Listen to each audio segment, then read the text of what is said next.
More than 36 million voters have already cast early ballots. On this election eve, a country divided, each side fighting for its vision of the future. Razor-thin margins in so many key races. President Trump hitting 3 states today, flanked by his daughter Ivanka, and armed with amped up and sometimes inaccurate versions of his greatest hits. Democrats are inviting caravan after caravan, isn't that nice, of illegal aliens to flood into our country and overwhelm your communities. Donald Trump is not on the ballot, but in fact, he is on the ballot, it seems. He has decided to bet his entire midterm election on this sense that Americans want to fight about identity right now. Former President Obama pointing to what he says is at stake. The character of this country is on the ballot. Who we are is on the ballot. For months, ABC News has crisscrossed the country, many Americans saying it's the issues that matter most. In Tennessee, voters told Juju that immigration resonates, even here more than 1,000 miles away from the border. Why do you think that is so energizing for the base? Well, if we went across the border in Mexico, I'd do 2 years in prison, and my kids wouldn't be with me either. I'd be separated. If they come in here, they get asylum, and they get the attorneys, and get all that, and it's costing us a fortune. The Senate race here is between Democrat and former Governor Phil Bredesen and Republican Congresswoman Marsha Blackburn. Notably blasted by megastar Taylor Swift on her Instagram account, saying, "As much as I have in the past and would like to continue voting for women in office, I cannot support Marsha Blackburn. Her voting record in Congress appalls and terrifies me." Swift's post caused a spike in voter registration, but her star power did not work on voter Marcus Jones. Taylor Swift, any celebrity, they're so out of touch. They've got their security, their million-dollar mansions. They don't know what's going on with the people. The people love Trump. The people believe in what he's trying to do. In Texas, a state with historically low voter turnout, early votes already surpassing the total votes in 2014. Some believe the advantage favors Democratic Congressman Beto O'Rourke. There is no stopping us. Who has visited all 254 counties in his bid for the Senate. All that matters now is that we are together. And is making unity a key selling point. But Paula Ferris spoke with this overflow crowd at a Ted Cruz rally outside Dallas Sunday. Raise your hand if you voted early. Yeah, here. Yep. Pretty much all of you voted early. Yes, we did.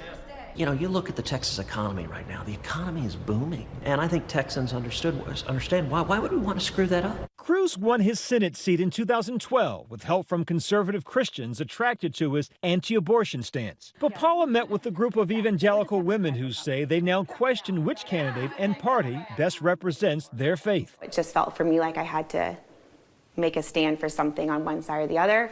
One side was more in line with who I believe Jesus is. And they say they're going to vote for O'Rourke and see Cruz as an extension of the president. What about Trump's policies or persona has really turned you off? I think just the things that fly out of his mouth are appalling. So when you look at that and you go, I'm a believer in Jesus, those things would never come out of his mouth.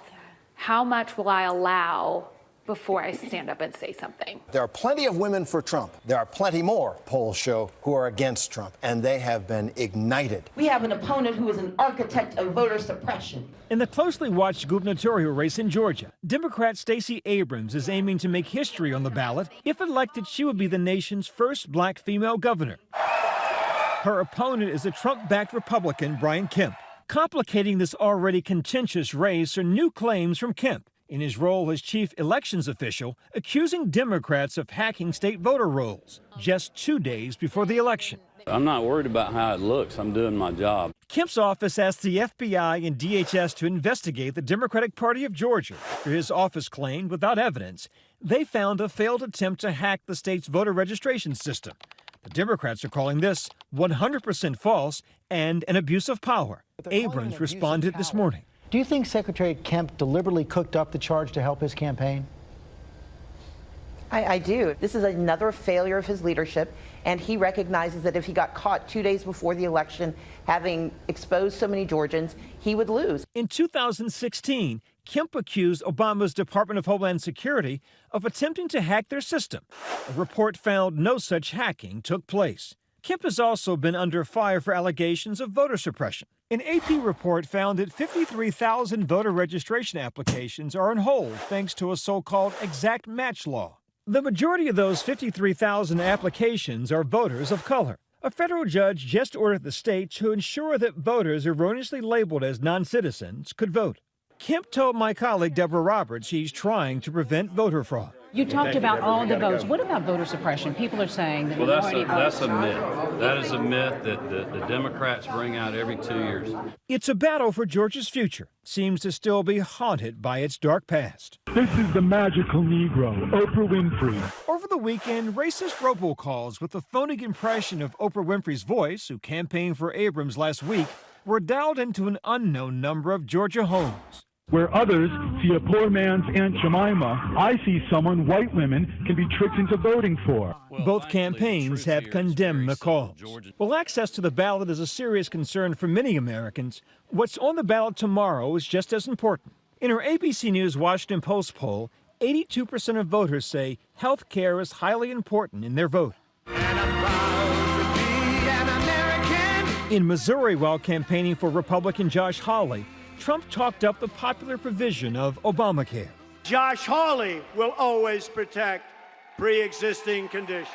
But Hawley, also Missouri's Attorney General, has also joined a lawsuit to overturn Obamacare that would gut protections for people with pre-existing conditions. Our Mary Bruce caught up with him.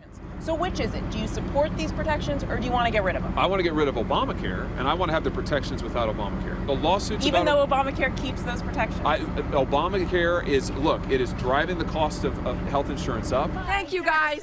He's up against incumbent Claire McCaskill in a state Trump won by 19 points. McCaskill's seat one of several key races that will determine the balance of power in the Senate and which vision of America will prevail. What do you see as the big themes Tuesday night?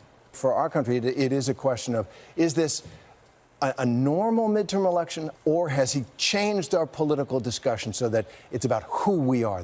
Whichever party finishes ahead Tuesday night, what seems at stake is something both sides cherish: the soul of our democracy.